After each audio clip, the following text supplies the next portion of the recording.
Hello बच्चों, कैसे हो? आपका स्वागत है त्रिपाण स्टडी सेंटर में। आज जो आपके समक्ष टॉपिक प्रस्तुत हुआ है कई मानने में काफ़ी महत्वपूर्ण है हर एक एग्जाम व्यू से। ठीक है, इसमें हम हर एक बात पे विस्तारपूर्वक चर्चा करेंगे और वो सारे जो है पहलू पर विचार करेंगे जो अब तक अछूता था। तो चलिए देखते हैं हमारा आज टॉपिक क्या है। आज जो यहाँ पर हम करने जा रहे हैं काफ़ी महत्वपूर्ण टॉपिक है। गुरु नानक, उनकी शिक्षाएं, लंगर और संगत पर उनकी धारणा। ये काफ़ी महत्वपूर्ण यहाँ पर चैप्टर रहेगा। इसके अंतर्गत हम जो है प्रथम टॉपिक करने जा रहे हैं गुरु नानक देव जी की जीवनी। गुरु नानक देव जी की जीवनी और उनके बारे में काफ़ी महत्वपूर्ण रहेगा, क्योंकि देखा जाए तो पंजाब में गुरु नानक देव भक्ति आंदोलन के संदेश वाहक और सिख धर्म के स्थापक थे। वो चुमकी और उच्च कोटि के व्यक्तित्व के मालिक भी थे और उनके सादा जीवन तथा उच्च विचारों ने उन्हें भारतीय संत समाज में एक प्रभावशाली स्थान दिला दिया। और उनका जीवन तथा शिक्षाओं ने प्रत्येक स्त्री एवं पुरुषों के जीवन को आदर्श और अलौकिक करने के लिए मशाल की रोशनी का काम किया। और इसी कारण प्रत्येक मानव उन पर गर्व महसूस करती हैं और होना भी चाहिए, क्योंकि उनकी जो चमत्कारी गुण थी वो किसी छुपा नहीं जा सकता। और उन्हें सिख धर्म के स्थापक के रूप में भी उनको काफ़ी प्रसिद्धि मिली। लेकिन इतने अच्छे व्यक्तित्व, इतने महान व्यक्ति के जीवन के बारे में अगर हम प्रकाश न डालें तो अधूरा रहेगा। देखा जाए तो गुरु नानक देव जी की जीवनी और उनके बारे में काफ़ी दिलचस्प बात होने वाली है। तो आप बने रहे त्रिपाण स्टडी सेंटर के साथ। अगर हम बात यहाँ पर करें गुरु नानक देव का जन्म तथा माता पिता के बारे में, तो देखा जाए गुरु नानक का जन्म 15 अप्रैल 1469 ईस्वी में तलवंडी गांव, जो अब ननकाना साहब के नाम से जाना जाता है, जिला शेखपुरा, पश्चिम पाकिस्तान में हुआ था। इनका जन्म जो था 15 अप्रैल 1469 में तलवंडी गांव, जो कि ननकाना साहिब के नाम से जाना जाता है, जो पश्चिम पाकिस्तान में आता है, हुआ। उनके पिता लाला कल्याण राय थे और मेहता कालू के नाम से भी मशहूर थे। यानी देखा जाए तो उनके पिता का नाम जो वास्तविक था वो लाला कल्याण राय थे। उन्हें मेहता कालू के नाम से भी काफ़ी प्रसिद्धि मिली हुई थी, इसलिए लोग साधारण रूप में जो गुरु नानक देव जी के पिता को जो है मेहता कालू के नाम से ही जानते हैं। अब वह क्षत्रियों में वेदी उपजाति से संबंध रखती थी, यानी क्षत्रिय समाज में उपजाति में इनका संबंध था। वो एक पटवारी या साधारण से व्यापारी का काम किया करते थे।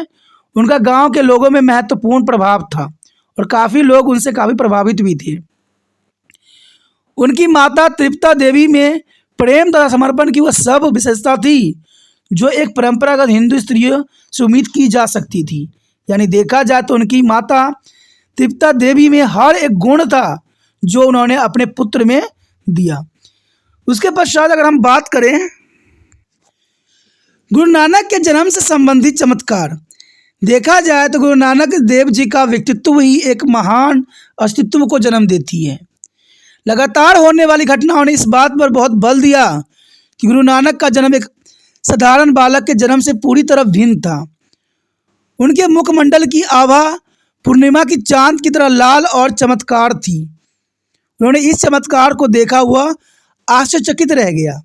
उनके पारिवारिक पुरोहित हरदयाल ने बच्चे के महान भविष्य की भविष्यवाणी की कि यह पृथ्वी पर भगवान के अवतार के रूप में जन्मा है और इसका नाम धरती और आकाश में गूंजेगा। हिंदू तथा मुसलमान दोनों धर्मों के लोग इनकी पूजा करेंगे। खुशवंत सिंह जैसे ज्ञानी लोगों के विचार के अनुसार अपने नाना के घर जन्म होने के कारण उन्हें नानक कहा गया। नाना के घर जन्म होने के कारण इनको नानक के नाम पड़ा। और कुछ लेखकों के विचारों से उनकी बहन नानकी की वजह से उनका नाम नानक पड़ा। देखा जाए तो यहाँ पर बहुत सी विचारधारा हैं और ये काफ़ी महत्वपूर्ण है, क्योंकि कोई कहता है कि नाना के घर में जन्म लेने से इनको नानक कहा गया और कोई कहता है उनकी बहन का नानकी नाम होने से इन्हें नानक के रूप में प्रसिद्धि मिली। देखा जाए तो माता पिता सदैव ही अपने बच्चों के नाम जो है एक दूसरे से मिलते जुलते ही रखते हैं। शायद उनके बहन के कारण ही इनका नाम नानक पड़ा हो, इसमें कोई दो राय नहीं है। उसके पश्चात हमारे समक्ष आता है गुरु नानक का बाल्यकाल तथा शिक्षाएं। ये काफ़ी महत्वपूर्ण है। देखा जाए तो गुरु नानक देव लगातार एकांत में चिंतन और ध्यान से लगा उन्हें आम बच्चों से अलग करती थी और ये संकेत देती थी कि गुरु नानक दूसरे बच्चों से थोड़ा अलग हैं। उन्होंने अपने हम उम्र बच्चों के साथ खेलने या उनकी अन्य क्रियाओं में कोई दिलचस्पी नहीं दिखाते थे। वो धार्मिक एक संगठन बनाते थे और साथी बच्चे से मिलकर धार्मिक गीत गाया करते थे। 7 वर्ष की आयु में उन्होंने पढ़ने के लिए गांव के गोपाल पंडित के पास भेजा गया और उन्होंने अपनी विद्वता और आध्यात्मिकता से उसे आश्चर्यचकित कर दिया। यहाँ उन्होंने हिसाब किताब तथा हिंदी का ज्ञान प्राप्त किया। तब पश्चात उन्होंने पंडित वैजनाथ से संस्कृति तथा मौलवी कुतुबुद्दीन से फारसी का ज्ञान लिया और इस दौरान गुरु नानक संतों और फकीरों की ओर ज़्यादा आकर्षित हुए। किताबी ज्ञान के स्थान पर उनके साथ को ज़्यादा महत्व देने लगे। उनका विश्वास था कि ज्ञान की प्राप्ति स्कूल अध्यापकों से ज़्यादा जोगी जनों से प्राप्त होती है। कहते हैं ये गुरु नानक देव जी की अपना विचारधारा थी, जहाँ पर वो मानते थे कि जोगी जने बहुत ही काफ़ी प्रभावित होते हैं और उनसे जो है हम बहुत तरह की शिक्षा ग्रहण कर सकते हैं, क्योंकि वो अपना जीवन सदैव सादगी भरा और स्वच्छता के साथ जीते हैं। उसके पश्चात आता है हमारे समक्ष पवित्र जनेऊ संस्कार प्रथा। पुरानी प्रथाओं के अनुसार उनके माता पिता चाहते थे कि 9 साल की उम्र में उन्हें जनेऊ पहनाया जाए और पंडित ने कुछ आरंभिक कर्मकांड के बारे में उन्हें जनेऊ पहनाना चाहा तो उन्होंने उसे झूठा दिखावा और अवश्यहीन कहकर पहनने से इनकार कर दिया। उन्होंने कहा कि वो एक पवित्र जनेऊ अपनी आत्मा के लिए नहीं चाहते हैं, न कि शरीर के लिए, क्योंकि वही सच्चे प्रेम भरा जनेऊ होगा जो कभी टूटता नहीं है तथा मनुष्य के ईश्वर मिलन में मदद करता है। तो यहाँ पर देखा जाए तो गुरु नानक देव जी ने पवित्र जनेऊ संस्कार प्रथा को भी खंडित किया। उसके पश्चात हमारे समक्ष आता है गुरु नानक के विभिन्न व्यवसाय। गुरु नानक के पिता मेहता कालू ने भरसक प्रयास किया कि उनको एकमात्र पुत्र का ध्यान आध्यात्मिक से हटाकर संसारिक कार्य तथा व्यवहार वर्जित के जो है उतार चढ़ाव में लगाया जाए, क्योंकि एकमात्र पुत्र को जो है आध्यात्मिक की तरफ जाना किसी भी पिता के लिए जो है सही नहीं रहता है। इसलिए उन्होंने अपने पुत्र को जो है संसारिक आध्यात्मिक जीवन से हटा के संसारिक कार्य और व्यापार में लगाने के लिए उन्होंने काफ़ी कोशिश किया। उन्होंने पशु चराने का काम दिया गया, परंतु वह पशुओं को स्वयं विचरण के लिए छोड़कर प्रभु स्मरण में बैठ जाती थी। उन्हें खेतों में हल चलाने का काम दिया, परंतु इस काम में जरा भी रुचि न दिखाई। अपने भ्रम की दूर करने के लिए पिता ने उन्हें व्यापार में डालने की सोचकर 40 रुपये की रकम किसी लाभकारी व्यापार में लगाने के लिए दी, जबकि नानक ने यह सारी रकम भूखे सन्यासी जिन्होंने बहुत दिनों से भोजन नहीं किया था को भोजन खिलाने में लगा दी। इतिहास में गुरु नानक का यह कार्य सच्चा सौदा के नाम से जाना जाता है और नानक की इस तरह के व्यापार ने पिता को भ्रम में डाल दिया कि पुत्र की इस तरह के असंसारी कार्यों के चलते संसारी पिता द्वारा उनका सुधार न हो सकेगा और ये काफ़ी उनके पिता के लिए चिंता का विषय बन गया। उसके पश्चात उनके पिता ने गुरु नानक का विवाह का जो है विचार रखा। गुरु नानक का रुझान संसार कार्य में लगाने के लिए उनके पिता ने उनका विवाह बटाला के मूलचंद की पुत्री सुलेखनी से कर दिया। उनका वैवाहिक जीवन सुखमय रहा और उन्होंने 2 पुत्र श्री चंद्र और लक्ष्मी चंद्र हुए। वह अपना पारिवारिक जीवन दैनिक प्रार्थनाएं और दान दक्षिणा तथा अपना अधिकतम समय साधु संतों के सचारे में बिताने लग गए। यहाँ तक कि उनका वैवाहिक जीवन भी उन्हें संसारिक मोह जाल में उलझा न सका। देखा जाए तो नानक का दौलत खान लोधी के पास भी उन्होंने नौकरी के लिए गए। अंत में देखा जाए तो मेहता कालू ने नानक को किसी अन्य स्थान पर भेजने का फैसला किया ताकि उनका ध्यान बढ़ सके और सांसारिक वस्तु में उनका रुझान हो सके। इस उद्देश्य को लेकर उन्हें सुल्तानपुर भेज दिया गया, जहां उनका बहनोई जयराम दौलत खां लोधी के अधीन एक उच्च पद पर काम करता था। जयराम की सिफारिश के कारण उन्हें भंडार की नौकरी मिल गई, जहां गुरु नानक ने पूरी लगन और ईमानदारी से काम करते हुए अच्छी प्रसिद्धि प्राप्त कर ली। यहाँ तक कि सूबेदार उनके काम से अति प्रसन्न भी हुए, जो कि काफ़ी महत्वपूर्ण है।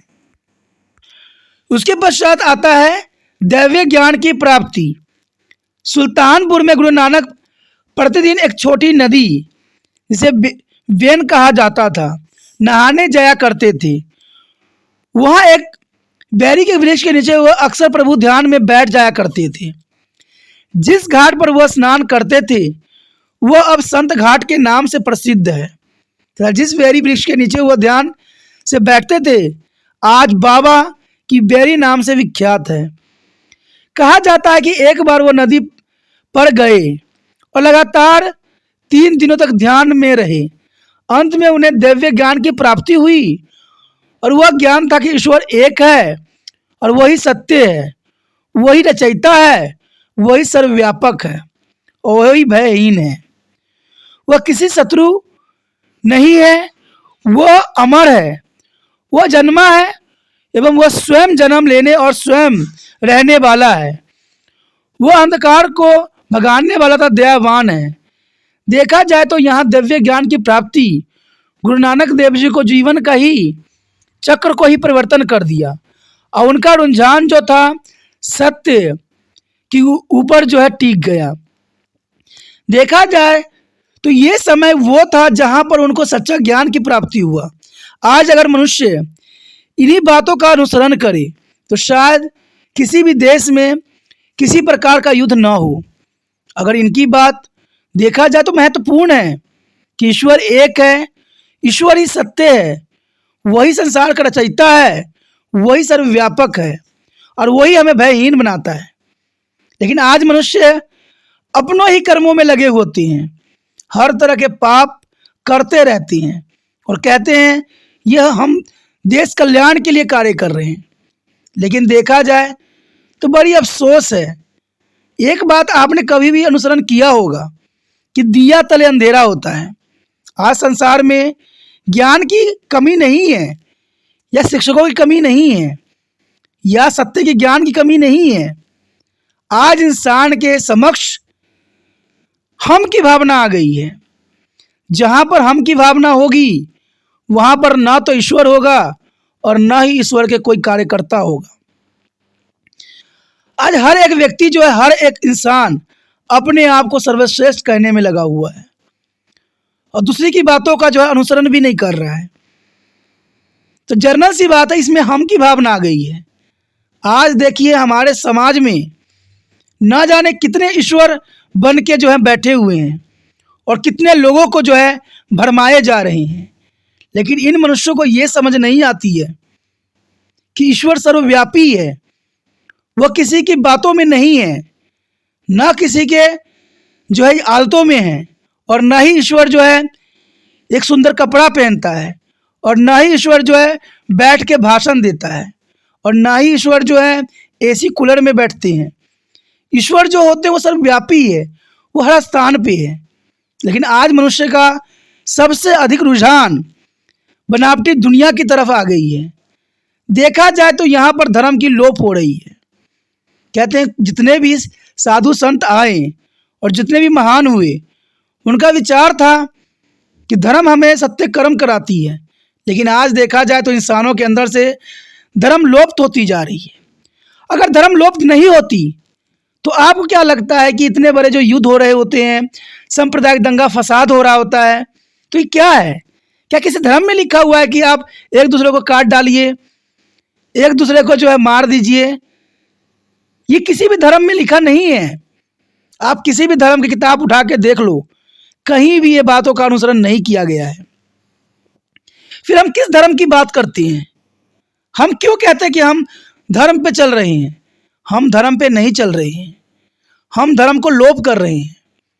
कहते हैं गुरु नानक देव जी ने यहाँ पर साफ शब्दों में बोला है कि ईश्वर एक है, वही सत्य है, वही रचयिता है, वही सर्वव्यापक है। जब सब ईश्वर ने किया है तो हम अपने आप को क्यों धर्म के जाल में फंसा के और एक दूसरे के मुस्लिम, हिंदू, सिख, ईसाई कर कर के जो है सांप्रदायिक दंगे फसादों में अपने देश को तो नुकसान करते ही करते हैं, प्लस अपना जीवन को भी नुकसान पहुंचाते हैं। तो देखा जाए ज्ञान सभी में है, लेकिन कहते हैं ना, दिया तले अंधेरा होता है। तो वही हमारे आज संसार में व्याप्त है। आज जो है सो पैसा है और कुछ भी नहीं है। किसी का सत्य नहीं लोगों को भाता है, लोग सत्य को सदैव ही नकारते हैं। तो देखा जाए तो यही संसार है। आगे अगर हम बात करें,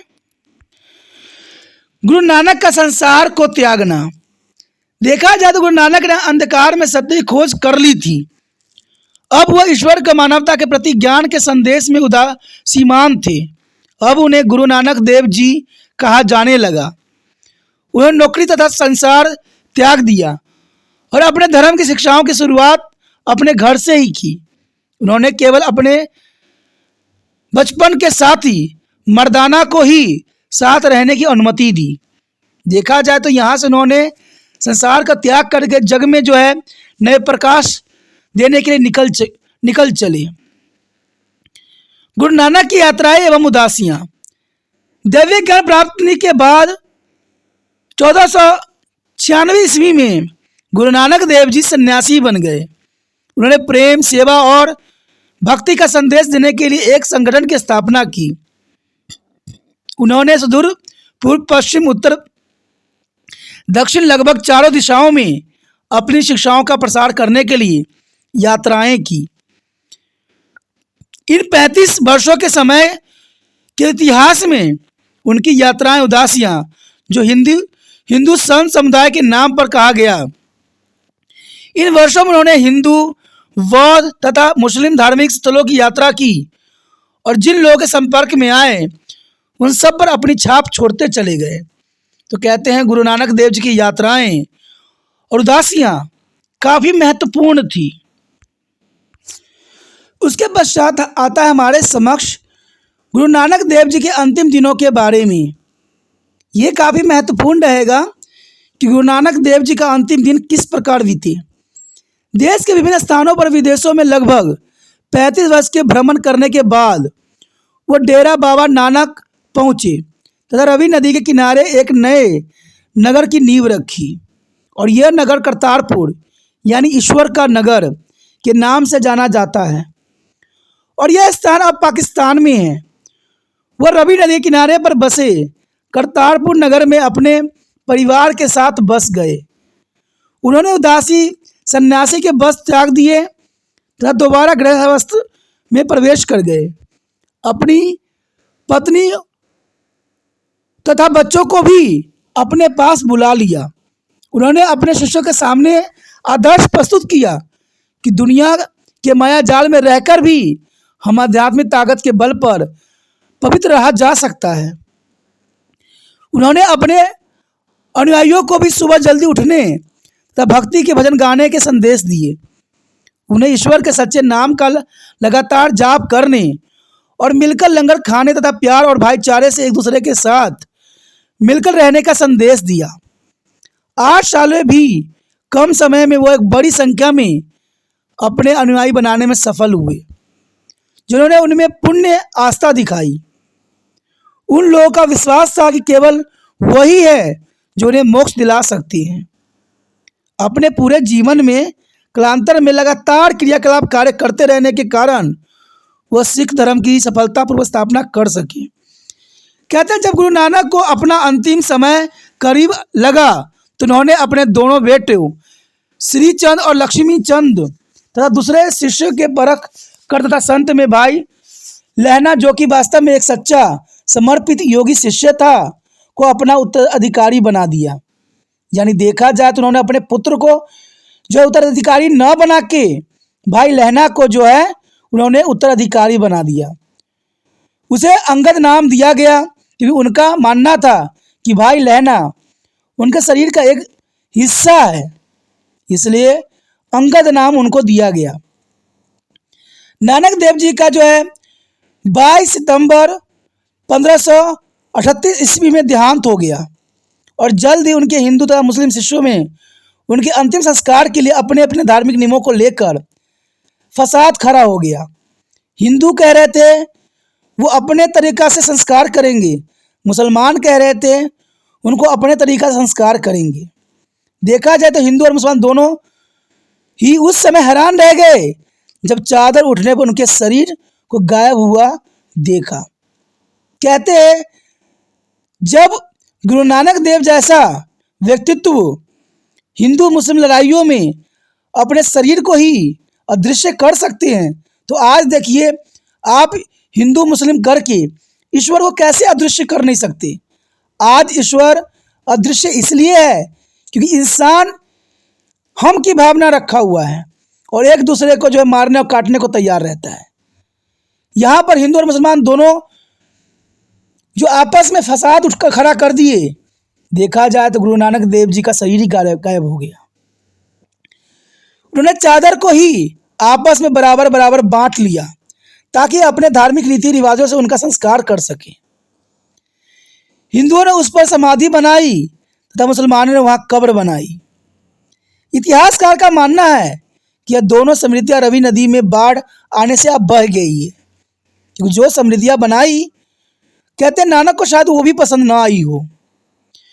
गुरु नानक अपनी सरल शिक्षाओं एवं उच्च आचरण तथा मानवता से प्रेम के कारण हिंदू मुस्लिम दोनों में ही बहुत प्रसिद्ध हुए।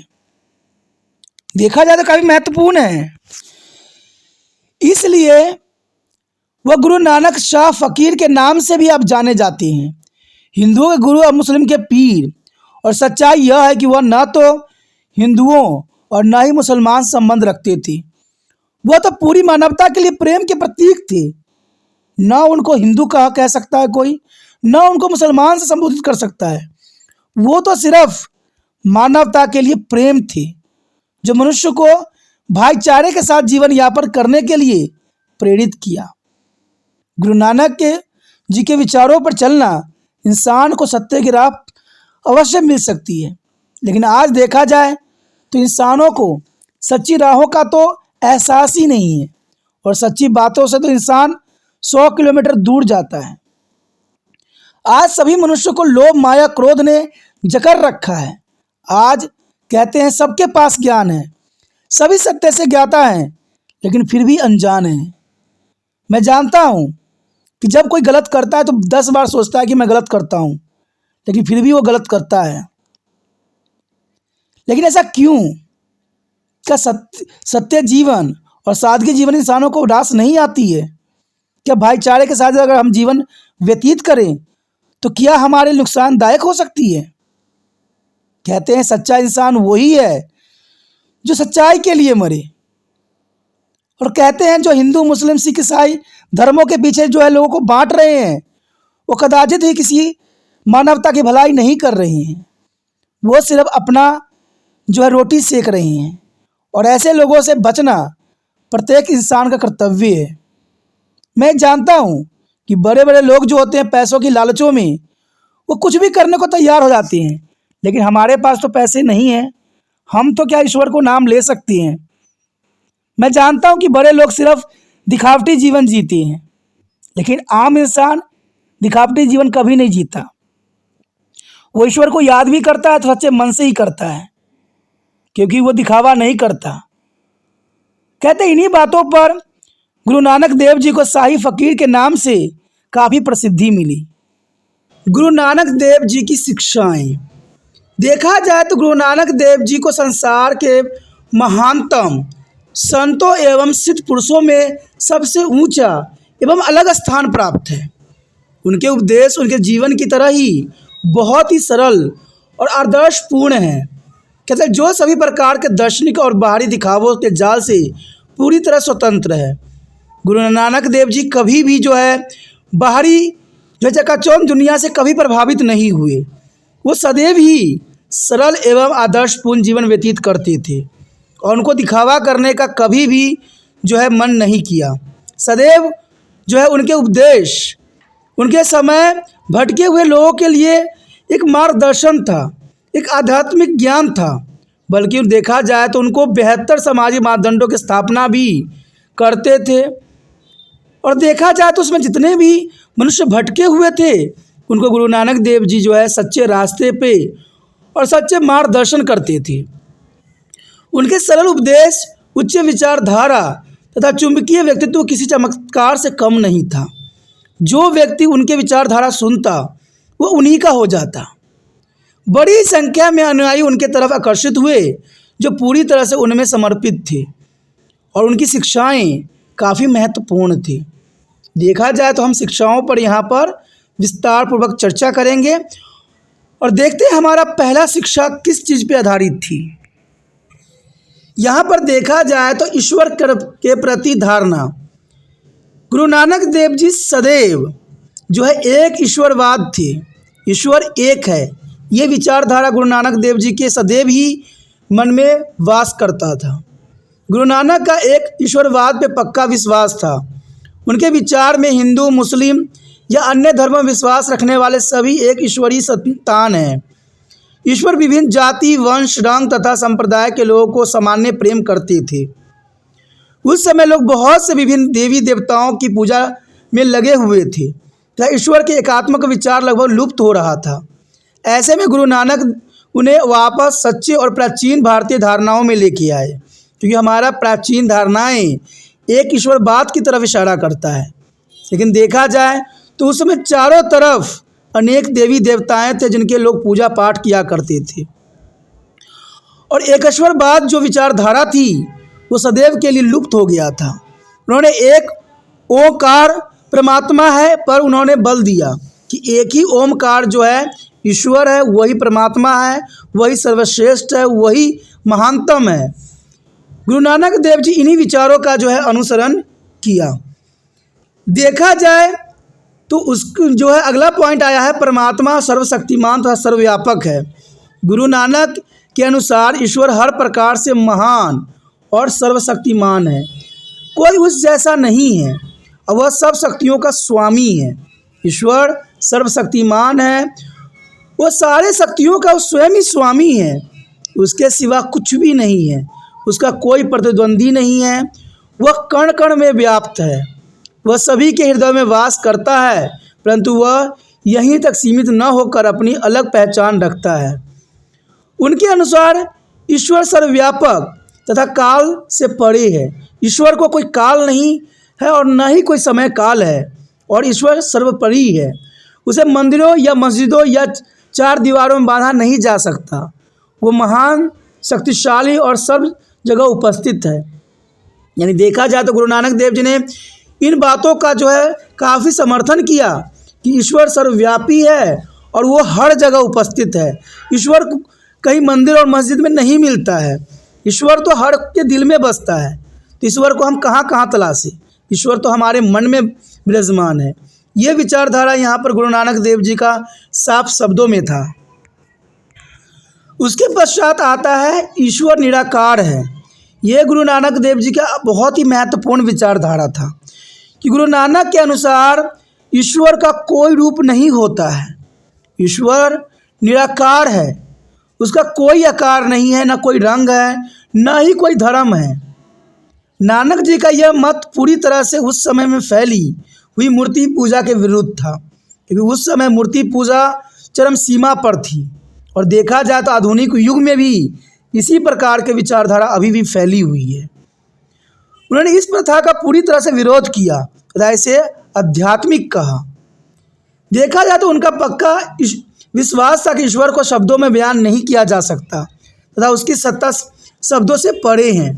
कहते हैं जो सब ईश्वर के लिए कहा जाए वो सब छोटी है, ईश्वर सबसे बड़ी है, ईश्वर हर जगह विद्यमान है, ईश्वर का कोई धर्म नहीं है, ईश्वर का कोई आकार नहीं है, ईश्वर का कोई रंग नहीं है और ईश्वर कोई धर्म को नहीं मानता है। तभी तो आज के समय में इतने धर्म ने जन्म ले लिया है। ईश्वर का कोई अपना धर्म होता ही नहीं है, वो सर्वव्यापी है, सर्वशक्तिमान है और वो तो हर कण कण में व्याप्त है। कहते हैं ईश्वर निराकार है। आगे देखें तो यही है कि ईश्वर दयावान है तथा उसे प्राप्त किया जा सकता है। नानक के अनुसार ईश्वर दयालु तथा क्षमा करने वाला है।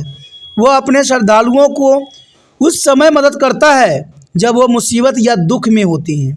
उनके अनुसार यदि भक्त पवित्र, सादा एवं समर्पित जीवन जिए तो ईश्वर की प्राप्ति कर सकता है तथा उसकी दुआएं प्राप्त कर सकता है।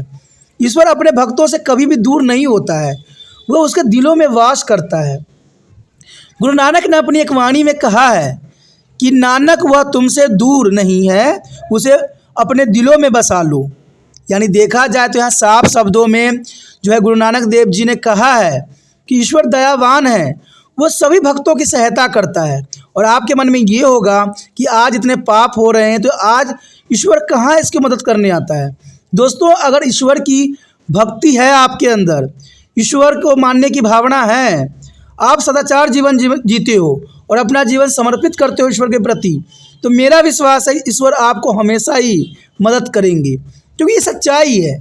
जब भी आप दुखी होते हो, सच्चा मन होता है आपका, तो ईश्वर कोई ना कोई रूप में किसी न किसी तरीके से आपको मदद करने आ ही जाता है। कहते हैं ईश्वर का कोई रूप नहीं होता, क्या पता जो इंसान आपको मदद करने की कोशिश कर रहा है वही ईश्वर का रूप हो। तो ईश्वर कोई, कहते हैं ईश्वर हर जगह है, वो तो हर के दिल में वास करता है। जो आपको मदद करे, जो अच्छा व्यक्ति हो, वही ईश्वर का सच्चा भक्त होगा। लेकिन जो कुकर्म करते हैं, गलत काम करते हैं, वो कभी भी ईश्वर का भक्त नहीं हो सकता। वो ईश्वर के लिए हमेशा ही दंड के पात्र होता है, ईश्वर सदैव उसको दंड देती है। और गुरु नानक देव जी ने बात साफ शब्दों में कहा है, क्योंकि गुरु नानक देव जी सारे जीवन साधारण और ईश्वर के प्रति अपने आप को समर्पित थे, इसलिए ईश्वर हमेशा उनकी जो है साथ देते थे, जो काफ़ी महत्वपूर्ण है। उन्होंने अपने वाणी में भी कहा है कि नानक वह तुमसे दूर नहीं है, उसे अपने दिल में बसा लो। देखा जाए अगली पॉइंट की तरफ हम बात करें तो कहते हैं ईश्वर स्वयं निर्माता और स्वयं ही समाप्ति है, अर्थात ईश्वर सदैव ही खुद ही कहते हैं निर्माण करता है और स्वयं ही उसका जो है विनाश करता है। तो ये काफ़ी महत्वपूर्ण है कि ईश्वर स्वयं निर्माता है, स्वयं स्थापित है। गुरु नानक का पक्का विश्वास है कि ईश्वर में स्वयं निर्माण तथा स्थापना की शक्ति है। वह मानवता की धूड़ी है जिसके चारों ओर विभिन्न फलकों में जीवन घूम रहा है। उसकी इच्छा के बगैर कुछ भी नहीं हो सकता। प्रत्येक जो है वस्तु उसकी शक्ति और पहुँच में है।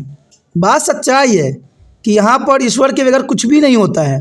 अब आपके मन में ये प्रश्न उठ रहा होगा कि जब ईश्वर हर जगह है, ईश्वर के बगैर कुछ भी नहीं होता, और इसका फ़ायदा जो है आज के समय में बुरे लोग उठा रहे हैं।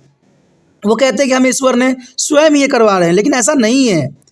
आप जो पाप, देखिए ईश्वर ने कभी भी पाप कर्मों को कभी भी एक्सेप्ट नहीं किया।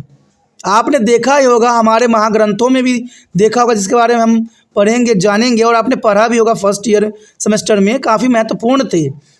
उसमें कहा गया है जो महाकाव्य में कि ईश्वर उन्हीं की सहायता करते हैं जो स्वयं की सहायता करते हैं।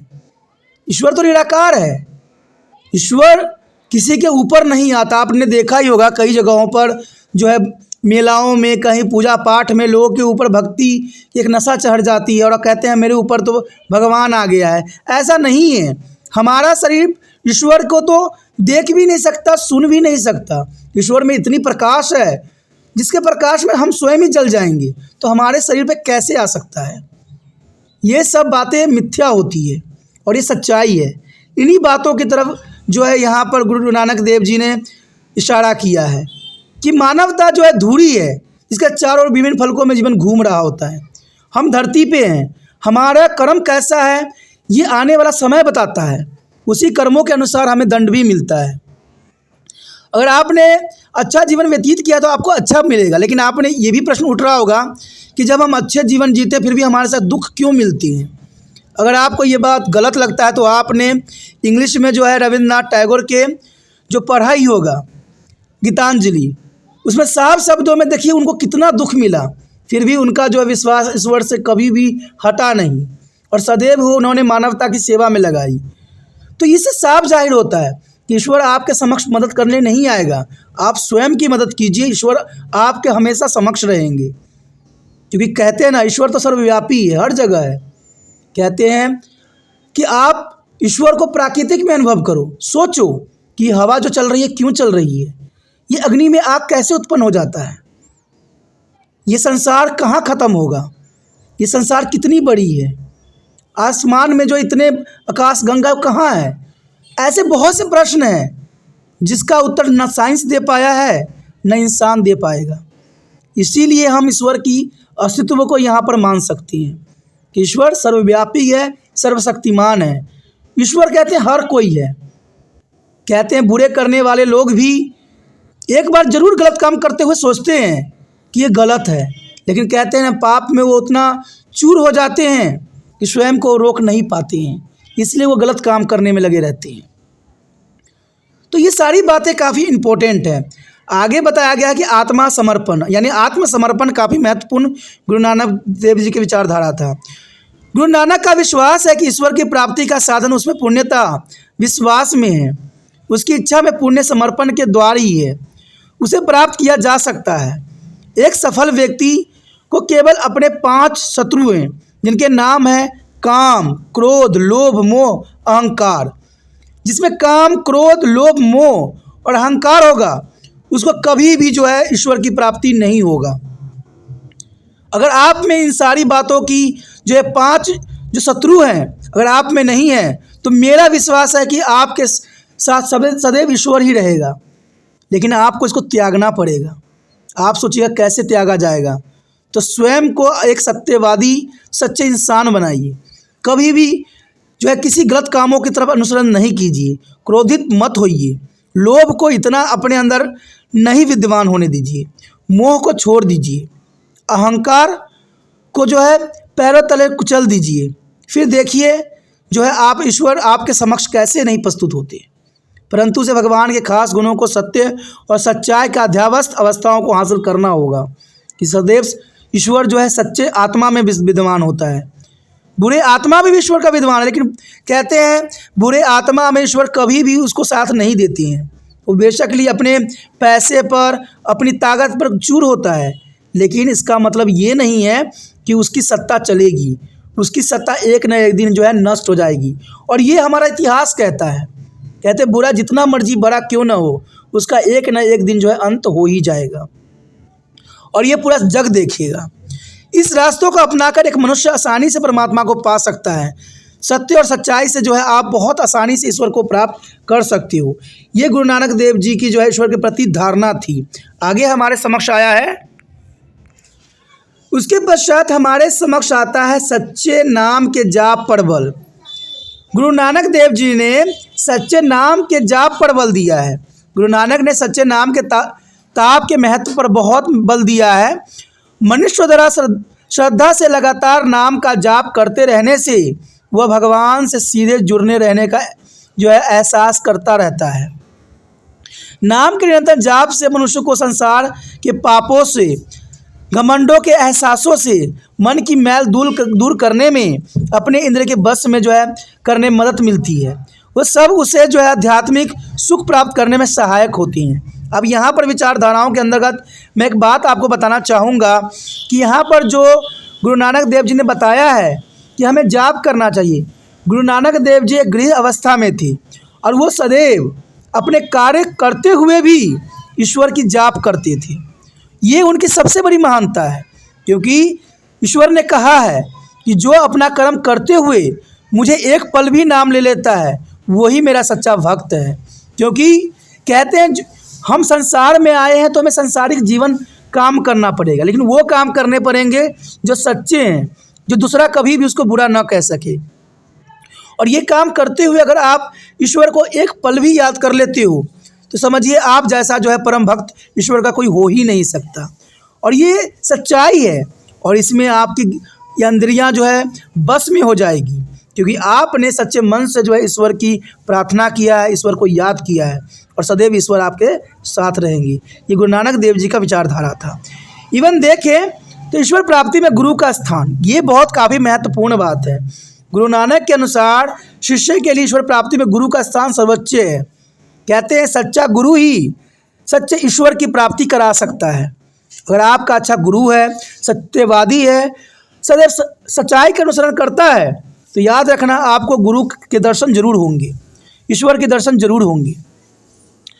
क्योंकि उनका दृढ़ विश्वास है कि गुरु वह माध्यम है जिसके द्वारा ईश्वर की प्राप्ति होती है। गुरु नानक केवल सही मार्ग से नहीं दिखाता बल्कि व्यक्ति का दृष्टिकोण भेद करता है, हृदय के शुद्ध करता है। नानक के अनुसार गुरु शिष्य के लिए परम ज्योति की भांति है, जो उसे सच्चे ज्ञान तथा ईश्वर प्राप्ति की ओर ले जाती है। ईश्वर को प्राप्त करना सरल नहीं है, अंततः जिज्ञासुओं को परमात्मा की अपार कृपा प्राप्त करने का प्रयत्न सदैव करते रहना चाहिए और गुरु प्राप्त करने के पश्चात उसको बताया गए मार्ग पर चलकर अंधकार से प्रकाश प्राप्त करना चाहिए और इसी प्रकार अनंत मुक्ति की प्राप्ति हो सकती है। आप सोचिएगा कि मुझे ईश्वर की प्राप्ति नहीं हुआ, मैं तो इतने सारे बाबाओं के पास जाता हूँ। दोस्तों ऐसा नहीं है। आज देखा जाए तो ये बाबा सिर्फ राजनीतिक चीज़ों से जो है आकर्षित होती है। सच्चे गुरु तो कभी भी ये मंच पे नहीं होंगे। सच्चे गुरु आपको कभी भी इन क्षेत्रों में नहीं मिलेंगे, भाषण देते हुए नहीं मिलेंगे, सांप्रदायिक दंगा फसाद कराते हुए नजर नहीं आएंगे या ऐशो आराम का जीवन नहीं जिएंगे। सच्चा गुरु तो वो होता है जो सदैव सादा जीवन जिए और सदैव आपके लिए ही कुछ करे और सच्चे विचार का जो है अनुसरण करे। आज सच्चा गुरु मिलना बहुत ही दुष्कर्म कार्य है। सच्चा गुरु जिसको मिल जाता है समझिए उसका जो है नैया पार हो जाता है। कहते हैं आज इतने छल कपट, चारों तरफ मोह माया, क्रोध, राजनीतिक सत्ता प्राप्त करने की लालसा लोगों को चकाचौंध दुनिया जो है बर्बाद कर रही है।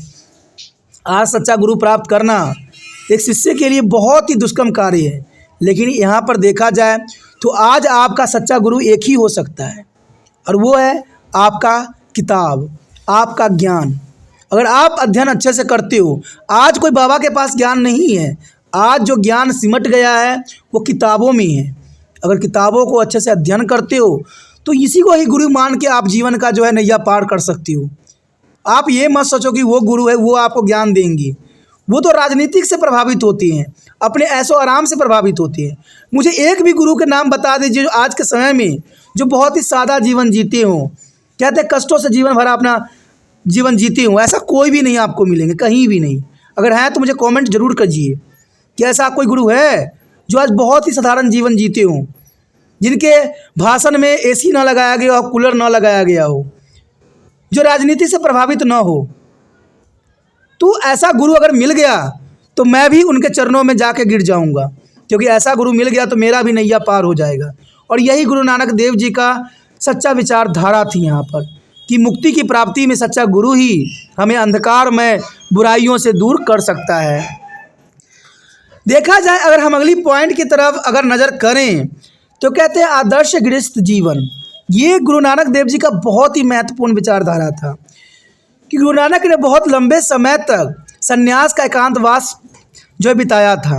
अंत में उन्होंने सन्यास को पूरी तरह से नकार दिया, क्योंकि उनको लगा कि सन्यासी होने से कभी भी ईश्वर की प्राप्ति नहीं हो सकती। उन्होंने गृहस्थ जीवन के त्याग कर सन्यास ग्रहण कर घोर विरोध किया कि गृहस्थ अवस्था जीवन हमें त्यागना नहीं चाहिए। अगर हम संसार में आए हैं तो हमें जीवन की उत्पत्ति और जीवन के जो है आगे बढ़ाने में हमें प्रत्यल्प रहना चाहिए। उनका मानना था कि सन्यासी बनने के स्थान पर संसारिक कार्य करते हुए एकांत पवित्र एवं शुद्ध जीवन व्यतीत करना चाहिए। हमेशा कार्य, देखिए संसारिक कार्य ही हमें ईश्वर ने धरती पे भेजा है, संसारिक गतिविधियां करने के लिए, संसारिक कार्य करने के लिए। लेकिन ये नहीं कि आप संसारिक कार्य में ही लोभ मायाओं में फंस जाएं। एक वक्त जरूर हमें ईश्वर की याद करना चाहिए। उन्होंने गृह त्याग कर विरोध किया था। उन्हें अन्यायियों से एक गृहस्थ की भांति ईमानदार, सच्चाई तथा कर्तव्य परायण जीवन जीने के लिए कहा, क्योंकि ऐसा करने से जो है मोक्ष की प्राप्ति होती है और मोक्ष जो है हर इंसान का जो है सच्चा विचार होती है। संसार के बीच रहते हुए पवित्र जीवन का आनंद उठाते हुए भौतिक सुखों का दास नहीं बनना चाहिए। आज देखा जाए तो हर व्यक्ति जो है भौतिक सुखों का दास बना हुआ है। घर में आया, पंखा चलाया, घर में सोया, एसी, कूलर, टीवी, फ्रिज, न जाने किस किस भौतिक चीज़ों से जो है आज इंसान संपन्न है और इन भोग विलासों के पीछे जो है ईश्वर को उन्होंने भूल ही गए हैं। जैसे कीचड़ में कमल खिलता है, उन्हीं ठीक ऐसा ही जीवन जीने पर बल दिया गया है कि हमें इन संसार के भागम भाग दुनिया में भी रहना है, लेकिन अपने ऊपर इन चीज़ों का प्रभाव नहीं देखने देना है। जैसे कमल जो होता है कीचड़ में खूब खिलता है, लेकिन अपने ऊपर एक भी कीचड़ का जो छिटका भी बर्दाश्त नहीं करता और अपने आप को स्वच्छ रखता है। आप भी ये दुनिया के चकाचौंध में स्वयं को जो है कमल की भांति समझो और कभी भी जो है भौतिक सुखों को दास न बनो। भौतिक सुखों का अगर दास आप बन गए तो जीवन आपका नर्क बन जाएगा। और आज देखा जाए तो हर एक व्यक्ति जो है भौतिक सुखों का दास है। घर से बाहर कहीं जाना है, 2 कदम फटाक से आप गाड़ी चकते हो और चल देती हो। दोस्तों, ये भौतिक चीज़ों के इतने दास न बनो, क्योंकि ये हमारे जीवन के और हमारे शरीर के लिए भी सही नहीं होता है। उन्होंने इस सब आम धारणाओं को गलत बताया कि संसार एक भ्रम है और उसे त्याग कर ही मोक्ष या मुक्ति प्राप्त हो सकती है।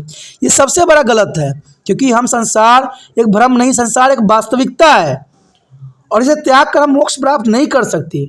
हम अपने कर्तव्य को पूरा करते हुए हम मोक्ष को प्राप्त हो सकते हैं। आपको जो कर्तव्य मिला है, अगर आप सच्चे मन से उस कर्तव्य को पूरा करते हो तो आपको जो है 100% मोक्ष की प्राप्ति होगी। उन्होंने लोगों के अशुद्धता के बीच शुद्धता से जीने की बात कही कि आज लोग अशुद्धता की बीच रह के भी शुद्धता से जीवन व्यतीत कर सकते हैं। उन्होंने एक सदैव गृहस्थ बनाकर स्वयं को उदाहरण सबसे प्रमुख रखा। यानी गुरु नानक देव जी पहले सन्यासी जीवन व्यतीत कर रहे थे, लेकिन बाद में जब उनको सच्चा ज्ञान प्राप्त हुआ तो उन्होंने इसको जो है स्वयं के उदाहरण के रूप में प्रस्तुत किया कि मैं भी जो है अपनी गृहस्थ अवस्था बिताते हुए ईश्वर के प्रति जो है अपना अतार प्रेम को जो है दर्शाता हूँ। उन्होंने सन्यासी की भांति भटकने के पश्चात एक बार फिर पारिवारिक जीवन आरंभ कर दिया और उन्होंने यही बात दर्शाने के लिए दोबारा पारिवारिक जीवन उन्होंने जिया कि संसार में भटकने से कुछ नहीं होने वाला है, सन्यासी होने से कुछ नहीं होना है। हमें अपने जीवन में गृह अवस्था प्रवेश करने के उपरांत ईश्वर को हमें याद करना चाहिए और सदैव सच्चा बन के रहना चाहिए। जो व्यक्ति सच्चा बन जाता है, समझिए वो ईश्वर को प्राप्त कर जाता है। आगे देखा जाए तो हमारे समक्ष काफ़ी महत्वपूर्ण टॉपिक आया है, झूठे रीति रिवाजों में अविश्वास। देखा जाए तो गुरु नानक देव जी ने बड़ी दृढ़ता से खोखली एवं झूठे धार्मिक रीति रिवाजों जैसे यज्ञ, तीर्थ यात्रा, बलि, तपस्या आदि पर घोर विरोध किया। उनका मानना था कि ईश्वर सर्वव्यापी है और वो एक किसी तीर्थ स्थान में नहीं है, वो हर जगह स्थित है। उन्होंने इन सभी कार्यों को व्यर्थ तथा अर्थहीन माना।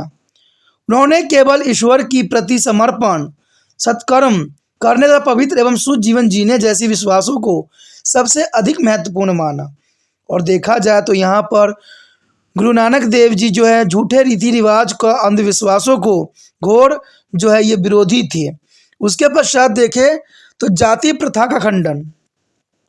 गुरु नानक ने जाति प्रथा का बड़े ही कठोर शब्दों में खंडन किया है, क्योंकि यह भाईचारे, समानता तथा मानव प्रेम के मार्ग में एक बहुत बड़ी बाधा थी। उनके लिए न केवल हिंदू न मुसलमान था, ना कोई हिंदू ना कोई मुसलमान, क्योंकि देखा जाए तो ईश्वर को हम सर्वव्यापी मानते हैं, सर्वशक्तिमान मानते हैं।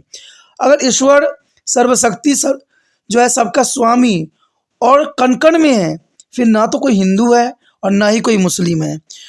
उन्होंने जन्म जात ऊंच नीच की भावना का भी विरोध किया। उनके लिए सब एक समान थे। उनकी प्रसिद्धि कहावत थी कि जाति झूठी है, नाम भी झूठा है।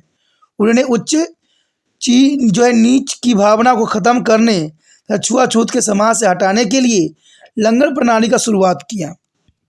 यानी देखा जाए तो यहाँ पर गुरु नानक देव जी का जो है बहुत काफ़ी महत्वपूर्ण संदेश है कि ना कोई ऊंचा ना कोई नीचा है, ना कोई छुआछूत है, ना कोई भेदभाव से ग्रसित है। इसलिए उन्होंने लंगर प्रथा का जो सिस्टम शुरू किया वो जग कल्याण के लिए काफ़ी महत्वपूर्ण था। आगे जो हमारे समक्ष आया है, मानवता की समानता में विश्वास। कहते गुरु नानक ने मानव निर्मित जाति, रंग, रूप एवं आधारित सामाजिक तथा सामाजिक और धार्मिक भेदभावों की बड़ी ही निंदा की, क्योंकि गुरु नानक देव जी सदैव ही सत्य के राह पर थे और वो जाति, रंग, रूप जो सामाजिक और धार्मिक भेदभाव थी उनका वो सदैव ही निंदा किया करते थे। उन्होंने स्त्रियों की स्वतंत्रता के पक्ष भी लिया। उस समय स्त्रियों की समाज में पुरुषों से जो है कमतर समझा जाता था और ऐसे समय में गुरु नानक देव उनके मुक्तिदाता के रूप में प्रकट हुए और उन्होंने समाज में सभी मनुष्यों में समानता प्रदान करने पर विशेष बल दिया। देखा जाए तो यहाँ पर गुरु नानक देव जी स्त्री और पुरुष को समानता की दर्जा देने के पक्ष में थे, क्योंकि देखा जाए तो संसारी रूपक जीवन जो है स्त्री और पुरुष के दोनों के कर्मों से चलती है। इसलिए गुरु नानक देव जी ने पुरुषों को जितना महत्व दिया उतना ही स्त्रियों को भी महत्व दिया, क्योंकि दोनों ही समाज के लिए काफ़ी महत्वपूर्ण है।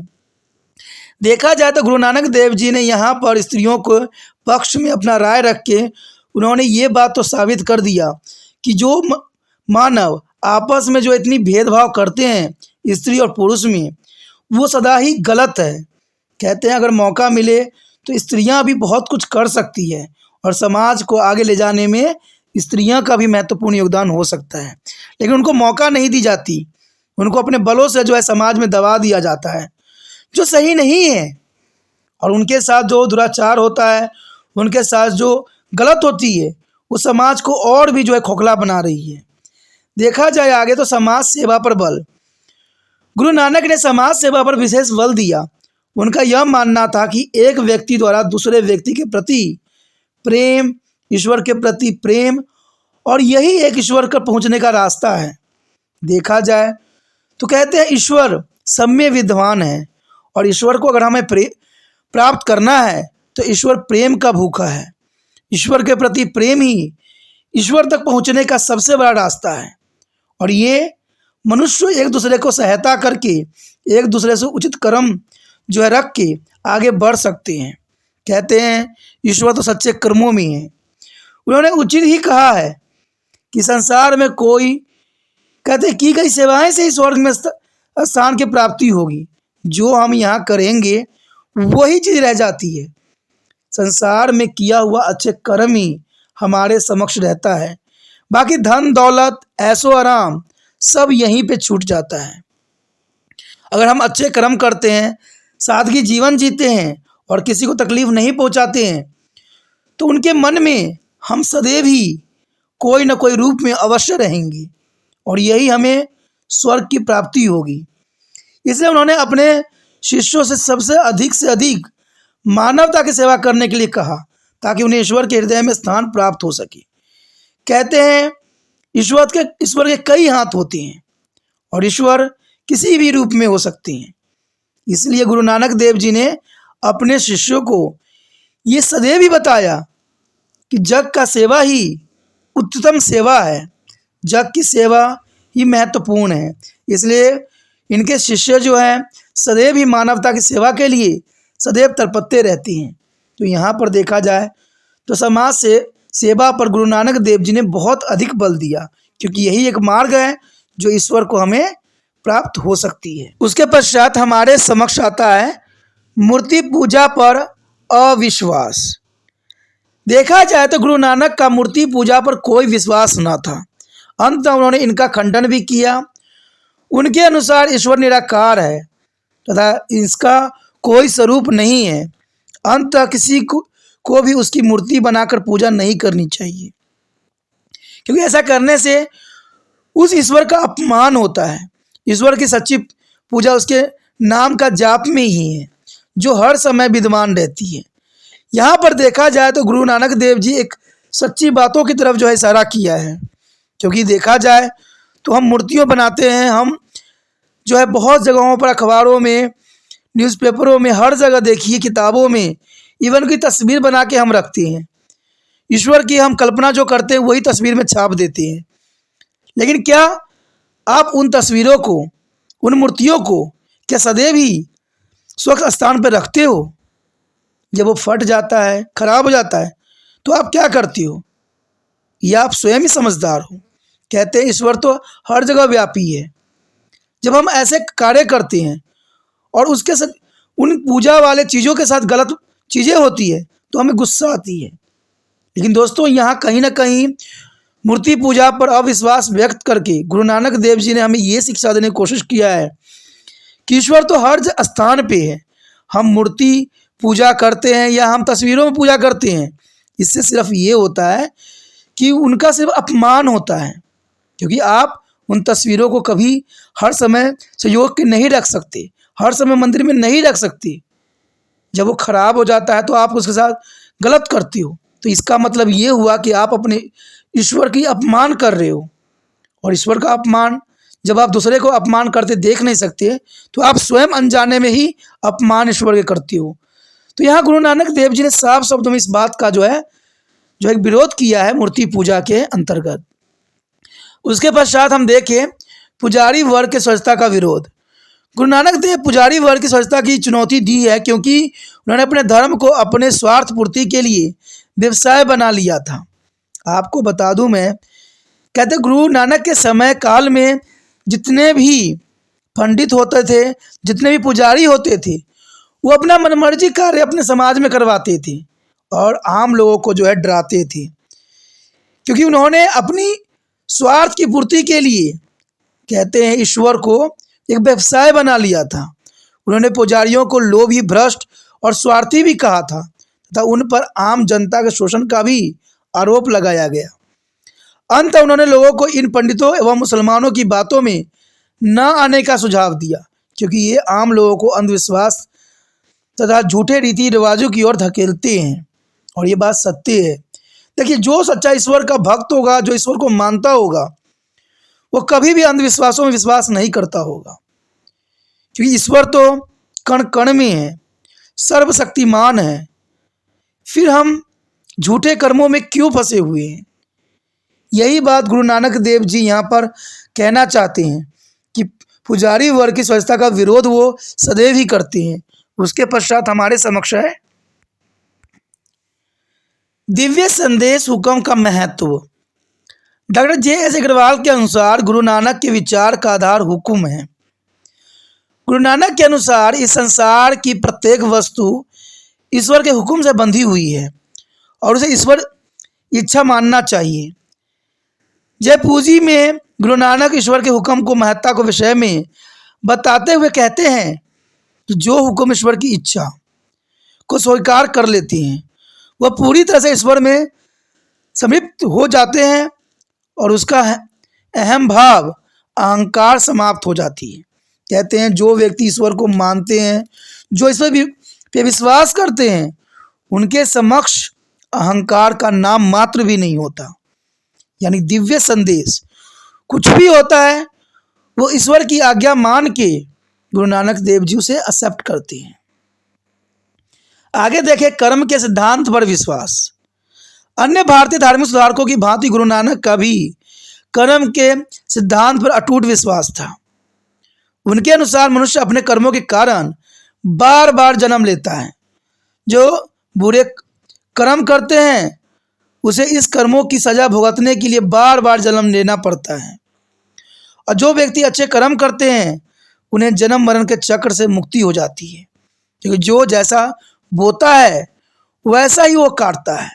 अंततः अच्छे कर्मों से हम स्वयं को बचा सकते हैं।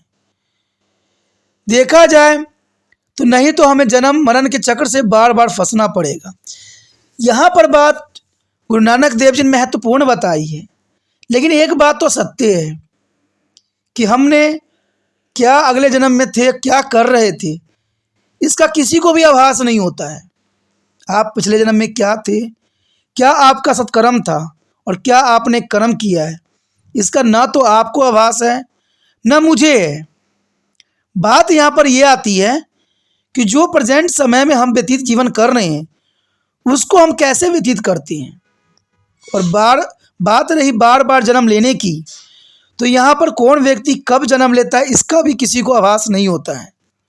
कहते हैं हम तभी हम हैं जब हमारा दिमाग कार्यरत है। दिमाग खत्म हो जाने के बाद हमारी कोई अस्तित्व नहीं रह जाता।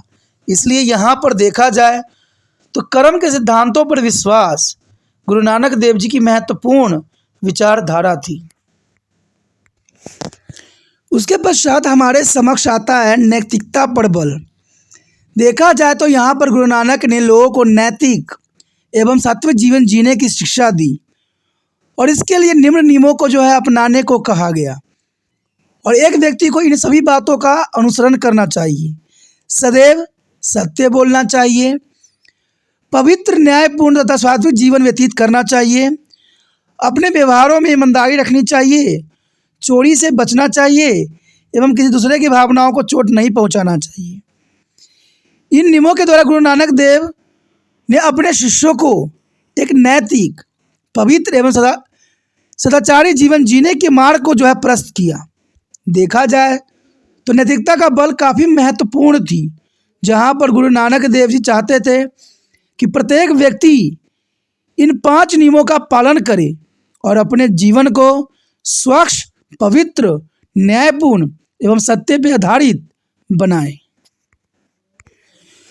उसके पश्चात हमारे समक्ष आता है सुरच्य आनंद अक्षय खंड की प्राप्ति।